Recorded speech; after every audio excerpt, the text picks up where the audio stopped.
everyone. Thank you, Dr. Gail Galang, for inviting me to share some thoughts on the topic you gave, which is exercising marital patience in the time of COVID-19. So my name is Dr. Harriet H. Hormillosa, and I'm the founder of the RCW Foundation. It's called the Reintegration for Care Wholeness Foundation, as well as the program and managing directors of this same foundation. I'm presently in Texas, and I have been here for a sabbatical.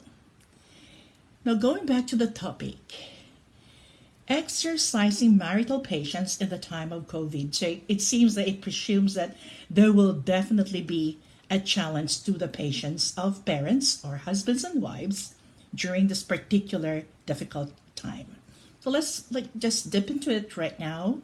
What are some of the challenges of married couples at this time? Emotional upheaval will be the first challenge that could give rise to marital impatience and all other feelings.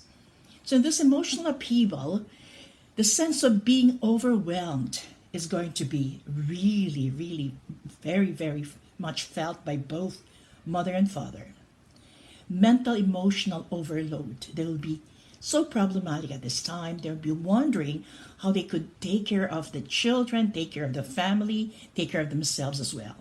There will be definitely anxiety, worry, frustration, anger, sense of insecurity, irritation, depression, desperation, and a very strong sense of helplessness. Another very important thing that they need to pay attention to would be, of course, dealing with their own fears and their own, uncertainties, especially with their own fear of being sick themselves, the possible or veritable consequences of these to themselves, of course, and to their families, and the uncertainty about the future. Another emotional upheaval that could give rise to a lot of other things would be the grief that many of us do not identify, but this grief is very present. It is facing losses. The loss of normalcy, for one, the loss of structures, the loss of the sense of safety, the loss of control, the loss of income, and of course the economic toll, the loss of connection, even physical isolation. On top of this, couples are going to be homebound for a while. So being together 24/7 could be really challenging. So what are those other challenges? Dramatic changes in family routines, as well as in their personal and work-related plans. Most of them will be forced to really work at home and work from home. Sharing space or delineating working space could be also very much a concern for both of them, especially if both are working. Child care, how to balance child care, attending to the children, their needs, their reactions to all this, the pandemic, their insecurity, the losses of whatever they had enjoyed, and their homeschooling as well. Another thing that might also give rise to impatience is the cabin fever, claustrophobia, sense of entrapment, feeling that many of us, including myself, would get to after being inside a home or inside one space for a whole while. So the parents, husbands and wife, will definitely be doing a balancing act and getting their act together. So all these could give rise to a lot of emotions, and this usually manifests in the form of impatience. So how can you deal with this? I'll just give you three simple tips to cope, and they are the 3 C's. Let me just enumerate them first. Care for the self and each other, the both of you, husband and wife. The other C, number 2, is communicate, or what I call check in with each other. The third one is channel grace for each other. Now let's go to care for the self and each other. In RCW, we say these as the most non-negotiable that we need to do on a daily basis, the care for ourselves. So self-care, how do we do this at this time? Honor and attend to your personal needs. Nobody else can do that for you. What may be your need? It could be simply to express your feeling, or to just take care of yourself by resting a little bit more, by giving yourself some free time. So this could be really attending to your own personal need. Be honest with your feelings. Feel them. There's no way out of feelings except through feeling them, writing them out, process them. And it's okay to feel.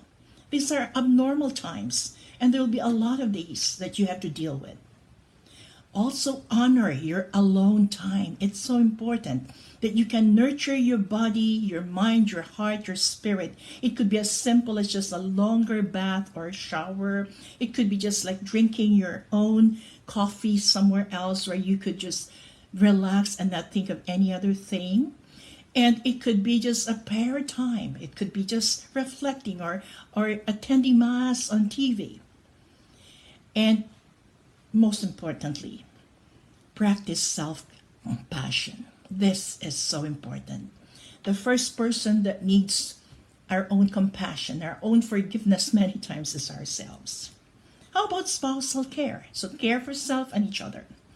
Plan your couple time. Even if you're home, just really have your couple time. It could just be sitting together, cuddling. It could be pillow talks. It could be just, like asking each other what you like to eat. It's just like watching TV or playing with the kids together. It's just sometimes holding hands, but plan your couple time. You cannot not do that in a sense. Then respect each other's space and boundaries, because the space will be limited. You'll be working probably from home, and the kids are going to be there. So you have to, ahead of time already, somehow delineate which ones are your spaces for work, for interaction with the family, and then observe your boundaries. Another thing that is also important for spousal care is that you balance togetherness with individual time outs. It is okay to take breaks from each other. So it doesn't mean that because you're home all together, you just have to be all the time together. It could be that one is watching TV, you are actually like probably, knitting or reading or sleeping. And so just know that you have to observe those me times. And then at the same time, of course, it doesn't mean that you cannot have fun, and make sure that you organize fun times together, not only with the kids or with the children, but also with just the both of you. Sometimes it could be as simple as just telling jokes to one another. Now, number 2 is communicate and check with each other. Set aside time to talk about many things that you have to discuss, especially, that the planning of how you're going to spend those days, how you feel, and listen to one another. What you need from each other, your plan, your action, like your activities, your game plan.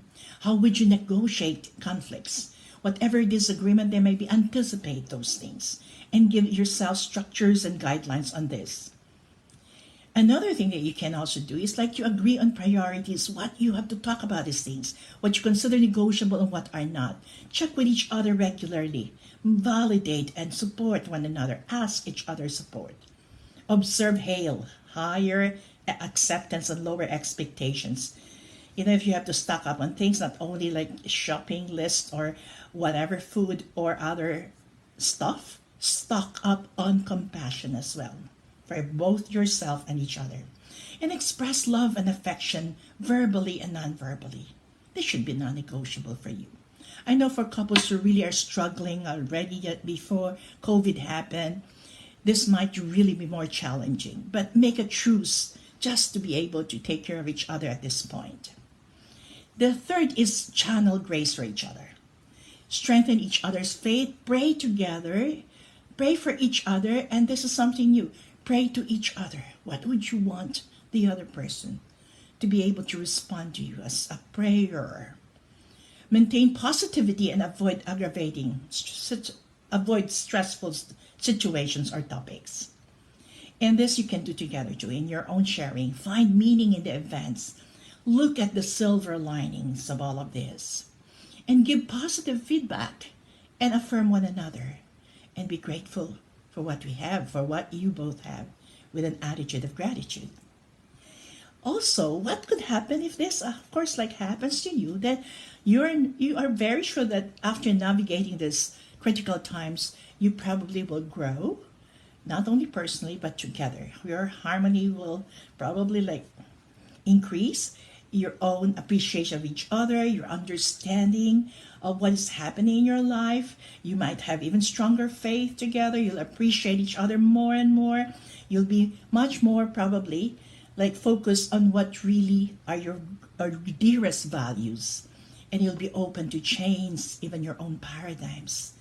And hopefully also be able to be more compassionate and collaborative with the rest of the world. So as I've said, focus on the silver linings. Yes, they will always be there. We can actually even say that exposed to COVID 19, but COVID 19 has also exposed a lot of things about us, our lights and shadows, spiritual renewal. This we all can do. Praying for you. Be safe and be well. God bless you.